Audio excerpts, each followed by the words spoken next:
Здравейте хора! Казвам се Боги и съм на 11 години. Едно от моите любими хобита е да готвя.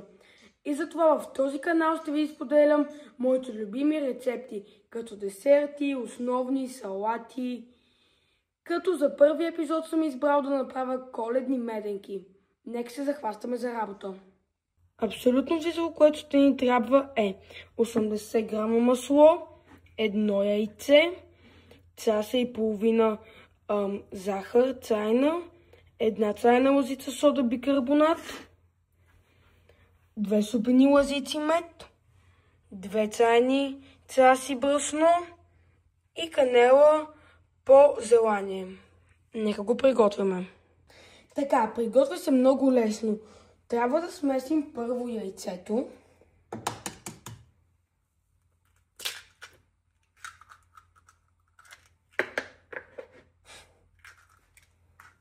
После трябва да сложим 80 грама масло.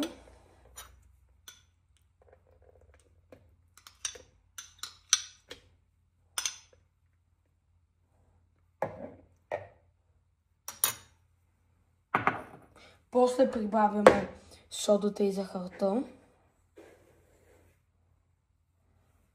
След това двете супени лъжици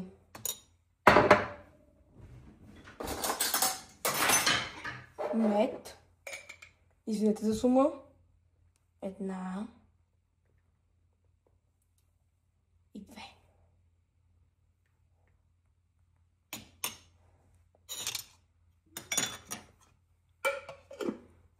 И трябва да разбъркаме по ето този начин.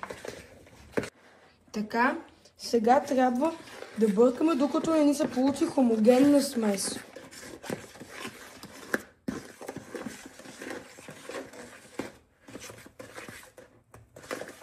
Ето такава смес трябва да ви се получи. Сега към нея прибавяме брашното. Малко по малко. Ще ви включим, когато е готово. Ето така трябва да ви се получи вече тестото. Сега в една голяма тава го нареждаме на малки топчета. Сега трябва да си вземем едно малко средно топче, да си го оваляме в ръцете. После да го поставим върху хартията и лекичко да го сплескаме. Така трябва да направим цялото тесто. Това са бисквитките, 12 на брой са. И сега ще ги слагаме в печката. Това вече са бисквитките вътре на 180 градуса.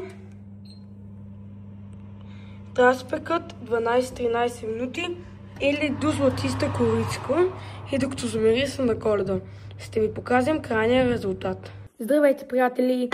Ето това са готовите бисквитки. Взех 3. Ето как изглеждат. Мирисат наистина много апетитно.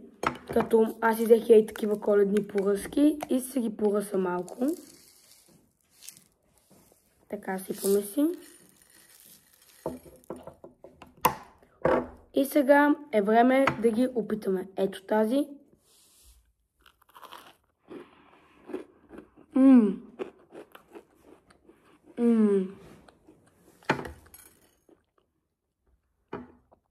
Много са добри. Хем хрупкат, хем не са много твърди, да ти чупят зъбите. Направете си ги и вие.